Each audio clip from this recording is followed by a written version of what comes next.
When replacing a Wi-Fi hub on the MyRV system, begin by removing your CAN bus harnesses.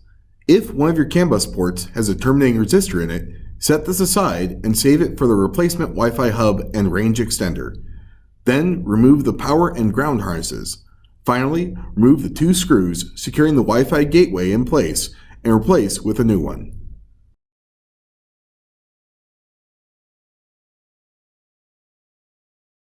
On the new Wi-Fi gateway, ensure the yellow Ethernet cable is attached between the individual port on the Wi-Fi hub and any of the yellow ports on the range extender. Then, make sure the DC power cable is connected from the Wi-Fi hub to the range extender. Secure the new Wi-Fi gateway into position, but be sure not to over-tighten the screws, as this could damage the mounting brackets on the controller.